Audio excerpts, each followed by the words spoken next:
জামালপুরে ৪৮ জন কৃতী ও মেধাবী শিক্ষার্থী পেল শিক্ষাবৃত্তির চেক।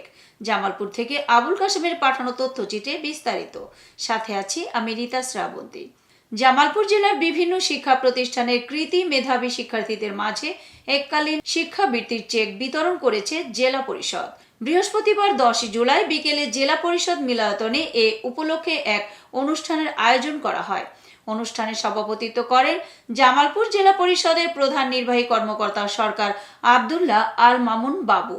অনুষ্ঠানে প্রধান অতিথি হিসেবে উপস্থিত ছিলেন জেলা প্রশাসক হাসিনা বেগম।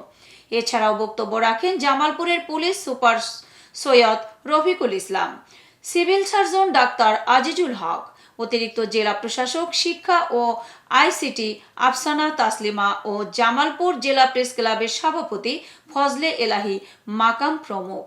বক্তারা বলেন, এ ধরনের শিক্ষাবৃত্তি শিক্ষার্থীদের শুধু অনুপ্রাণিতই করে না, বরং আর্থিকভাবে অসচ্ছল মেধাবী শিক্ষার্থীদের জন্য তা গুরুত্বপূর্ণ সহায়ক হিসেবে কাজ করে বলে মতামত দেন। সরকারি প্রতিষ্ঠানের পাশাপাশি ব্যক্তি ও বেসরকারি খাতের উচিত এসব শিক্ষার্থীর পাশে দাঁড়ানো, যা তাদের জন্য বড় ধরনের অনুপ্রেরণার উৎস হতে পারে। অনুষ্ঠানে এসএসসি ও এইচএসসি পরীক্ষায় জিপিএ 5 প্রাপ্ত জেলার বিভিন্ন শিক্ষা প্রতিষ্ঠানের শিক্ষার্থীর মাঝে 10,000 টাকা করে শিক্ষাবৃত্তির চেক বিতরণ করা হয়।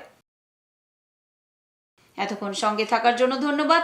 i1 টিভির নিয়মিত আপডেট পেতে ভিজিট করুন আমাদের ওয়েবসাইট, ফেসবুক, ইনস্টাগ্রাম ও ইউটিউব চ্যানেলে।